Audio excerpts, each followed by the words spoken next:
E hoje aconteceu a terceira edição do Brasília Summit Lead, que reuniu diversas autoridades. Entre elas, o ministro do STF, o Luiz Roberto Barroso, foi um dos destaques desse evento e considerou a possibilidade realmente de deixar a corte. O Igor Damasceno vai chegar em tempo real com os detalhes agora. Oi, Igor, boa tarde.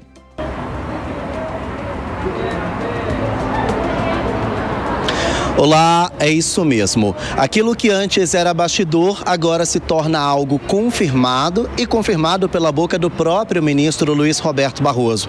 Barroso deixou recentemente a presidência do Supremo Tribunal Federal e confirmou hoje, após o evento do Fórum Empresarial LEAD, que aconteceu aqui em Brasília, que estuda sim a possibilidade de se aposentar o quanto antes. Como ele é ministro do STF, poderá ficar no cargo até 2033, quando completará 75 anos e deverá se aposentar de forma compulsória. Mas diante de alguns embates que aconteceram, inclusive com o Supremo Tribunal Federal, ele não descarta a possibilidade de não esperar até completar 75 anos e se aposentar mais cedo. Só para a gente contextualizar, o ministro tem demonstrado nos bastidores que está bastante insatisfeito com as acusações contra o STF. Acusações essas vindas principalmente do governo norte-americano. O presidente dos Estados Unidos, Donald Trump, tem acusado o STF de ativismo político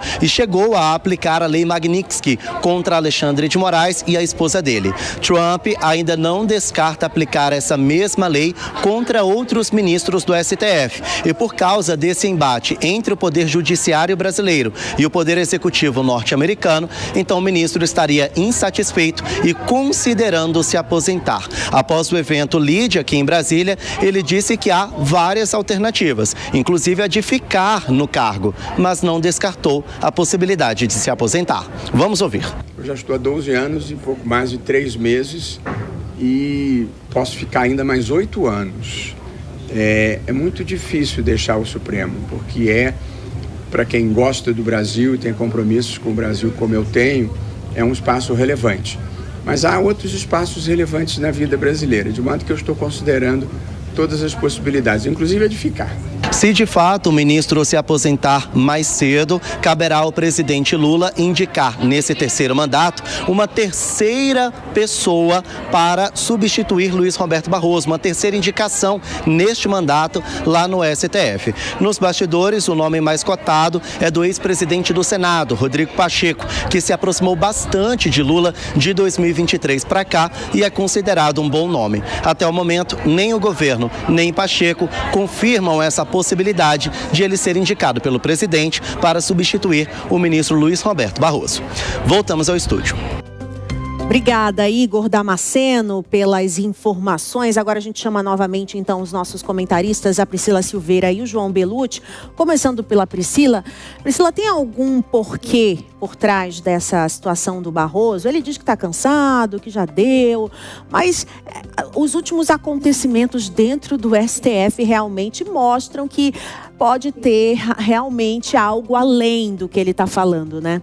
Sim, Márcia, não é tão comum o ministro antecipar a sua aposentadoria, mas a gente já tem alguns cenários anteriores de ministros que anteciparam a saída, como foi o caso do ministro Nelson Jobim, que saiu para ser ministro do presidente Lula. Então, não é comum, mas acontece. Claro que cada um tem a sua fundamentação. Como ele colocou aí na entrevista, ele vai, né, e a gente tem ouvido e escutado falar que ele vai fazer um retiro e vai repensar, mas, na minha opinião, eu penso que tenha contribuído todo esse cenário que foi o julgamento, está sendo, né, finalizado, que é o 8 de janeiro, algumas interferências dentro ali das soberanias que são colocadas por alguns ministros. Então, eu acho que isso interfere. E como ele bem coloca, ele fala que vai fazer uma pausa, vai analisar o que ele quer, porque ele poderia ficar até 2033. Então, acho que é também um cargo que cansa, muito embora seja um cargo relevante, né? Talvez um dos mais relevantes dentro das esferas dos poderes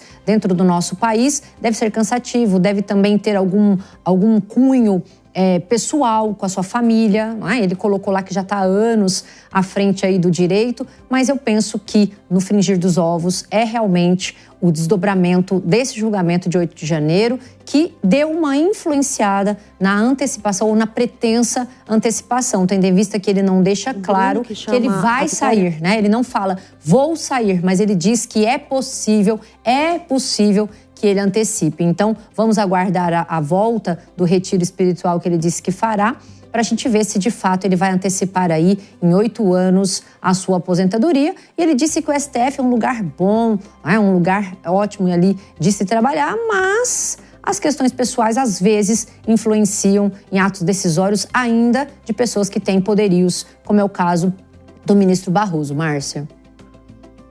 Vamos ouvir também o João Belutti sobre essa fala do ministro Luiz Roberto Barroso, dizendo que o STF é um lugar muito bom. De fato, são raros os locais que você consegue ali um serviço vitalício, né? Até os 75 anos é uma ótima oportunidade realmente para o Supremo Tribunal Federal. Agora, João, não é chegada a hora de rever essas indicações, de como essa indicação para um ministro do Supremo Tribunal Federal possa acontecer, haja vista que é um lugar de tanta relevância e que fica por tanto tempo? Perfeito, Bruno. E também o que me causa muito estranhamento são esse excesso de declarações públicas dos ministros, né? O juiz, ele só deve falar nos autos, né? O cargo de ser um comentador sobre os temas da sociedade, ele não combina com a questão de ser um juiz. São figuras que não podem caminhar junto de forma alguma, mas infelizmente a gente normalizou essa situação. Esse ponto, como você bem colocou, emerge essa necessidade de uma reforma ampla do judiciário, especialmente do Supremo Tribunal Federal e especialmente dessas indicações. Vamos lembrar que o Barroso foi indicado, já deu diversas declarações simpáticas ao que se convencionou chamar de campo progressista, já mencionou a história lá do derrotamos o bolsonarismo, tem várias declarações assim bastante confusas que não competem a um juiz. Tem outra questão do Flávio Dino, que era ministro da Justiça deste atual governo, foi indicado para juiz e agora ele atua em casos que ocorreram durante a gestão do governo do qual ele era ministro. Então há uma contaminação completa da política com o judiciário, especialmente no Supremo Tribunal Federal. Que a gente possa agora, finalmente, o Congresso, em algum momento, discutir esse tema, a questão das indicações, até uma potencial eleição para juízes, como o México aprovou recente. A gente ainda não tem o resultado prático, porque é bem nova essa aprovação no México, das pessoas votarem nos juízes, eles fazerem campanha para estarem alinhados com os valores da sociedade. Mas é um momento muito importante para se discutir essa questão. Agora, se tivesse que dar um palpite, eu acredito que ele não sairá, porque ele tem 67 anos de idade, é até os 75 anos que fica. E agora o que causaria realmente muito estranhamento, seria se ele saísse do governo, do Supremo Tribunal Federal, e tal qual o ministro Lewandowski, passasse a integrar o governo, o que aí realmente é muito esquisito para a sociedade como um todo.